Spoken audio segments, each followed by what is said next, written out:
रौनक हम पर पहले से भी ज्यादा डिपेंड हो गया है। मुझे तो अब उसके भविष्य की चिंता होने लगी है। कल को हमें कुछ हो गया तो वो क्या करेगा। काश तुमने पहले ये सोच लिया होता तो आज हमारा बेटा इतना लापरवाह नहीं होता। तब मुझे कहाँ पता था कि मेरा लाड़ प्यार उसे इतना बिगाड़ देगा कि वो इस हद तक लापरवाह बन जाएगा। कोई बात नहीं, अभी भी देर नहीं हुई। मुझे पता है उसे कैसे सुधारा जा सकता है। कैसे? अरविंद कुछ कहता उससे पहले रौनक वहां आ जाता है और पैसों के लिए हाथ फैलाने लगता है। डैड, मैं और मेघा बाहर घूमने जाना चाहते हैं। अरे वाह, ये आज सूरज कहाँ से निकला है? Dad please. अच्छा चलो अब मुद्दे की बात करो। मुझे अब 25,000 चाहिए। अब तुम्हें 1 रुपया भी नहीं मिलने वाला। अगर तुम्हें पैसों की इतनी ही जरूरत है तो कोई ढंग की नौकरी कर लो। मम्मी आप कुछ कहिए ना डैड को। बेटा वो गलत क्या बोल रहे हैं? ये सब हम तेरे भले के लिए ही तो कर रहे हैं। मम्मा मैंने बताया ना आपको, मुझे नहीं करनी कोई जॉब वॉब। तो ठीक है, निकल जाओ हमारे घर से। तुम्हारे जैसे लोगों के लिए मैंने ये घर खड़ा नहीं किया है। जितना ये घर आपका है ना उतना ही मेरा भी है। मैं कहीं नहीं जाने वाला। जाना तो पड़ेगा ही तुझे, क्योंकि अब मैं तेरा कोई भी खर्चा नहीं उठाने वाला। ठीक है, मत उठाइए मेरा खर्चा, मैं अपने दम पर भी जी सकता हूँ। तो बेशर्मों की तरह अब तक यहाँ क्यों खड़ा है? अपना सामान ले और निकल जाए यहाँ से। रौनक पैर पटकते हुए वहां से चला जाता है। घर से निकालना जरूरी है क्या उसे? बिना पैसों के कौन रखेगा उसे किराए पर? अगर उसका भविष्य सुधारना है तो हमें अपने दिल पर पत्थर रखकर ये कदम उठाना ही होगा। दोनों बात कर रहे होते हैं कि रौनक अपनी पत्नी के साथ एक बड़ा सा बैग लेकर घर से निकल जाता है, लेकिन घर से बाहर उसे कोई भी मुफ्त में अपने घर किराए पर नहीं रखता।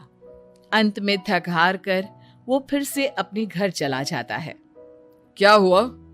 थोड़ी देर पहले तो दहाड़ते हुए घर से निकला था, अब क्या हुआ? नहीं रखा ना किसी ने तुझे किराए पर? डैड प्लीज, मैं कुछ दिनों में कोई अच्छी सी नौकरी शुरू कर दूंगा। आप तब तक तो हमें रख लीजिए प्लीज। सुबह से रात हो चुकी है लेकिन कोई हमें रखने को राजी नहीं है। अब आप ही बताइए, इतनी रात को मैं मेघा को लेकर कहाँ जाऊंगा? ठीक है ठीक है, बहू की वजह से मैं तुझे घर पर रख रहा हूँ, लेकिन तू इस घर में एक बेटे की नहीं बल्कि एक किराएदार की हैसियत से रहेगा। 3 महीने है तेरे पास। इन 3 महीनों के अंदर अंदर मुझे तेरी पहली तनख्वाह हाथ में चाहिए, समझ गया? पक्का डैड, इन 3 महीनों के अंदर अंदर तो कोई बढ़िया सी नौकरी ढूंढ ही लूंगा मैं। ऐसे ही धीरे धीरे समय बीतने लगता है और अरविंद के दिए 3 महीनों में से 2 महीने बीत चुके होते हैं। पापा जी ने हमें 3 महीने दिए थे, जिसमें से 2 महीने तो बीत चुके हैं। अब ये आखिरी महीना बचा है। अरे तुम चिंता मत करो, आज मेरा ना 2 जगह इंटरव्यू है, दोनों में से कहीं ना कहीं तो जॉब लग ही जाएगी। अच्छा, all the best. Raunak interview के लिए निकल जाता है, जिसके बाद शाम में रौनक घर आता है। कैसा गया इंटरव्यू? आपकी नौकरी लगी या नहीं? अरे पहले सांस तो ले लेने दो अच्छे से। बताइए ना, मुझसे तो जरा भी इंतजार नहीं हो रहा है। वो दरअसल बात यह है कि मेरी नौकरी तो लग चुकी है लेकिन पैसे बहुत कम है। कितने पैसे हैं? 15,000। इतने में अरविंद और कमला मिठाई का डिब्बा लेकर आ जाते हैं। बधाई हो बेटा। हम जानते थे तेरी जॉब जरूर लगेगी। लेकिन मेरी सैलरी बहुत कम है मम्मा। कम है तो क्या हुआ, धीरे धीरे बढ़ जाएगी। हाँ बेटा, हम तो बस चाहते थे कि तू अपने पैरों पर खड़ा हो जाए। मतलब अब आप मुझे घर से नहीं निकालेंगे? नहीं, ये सब हमने तुझे जिम्मेदार इंसान बनाने के लिए किया था। थैंक यू मम्मी पापा, अगर आप दोनों ऐसा नहीं करते तो मुझे कभी अपनी जिम्मेदारियों का एहसास तक नहीं होता।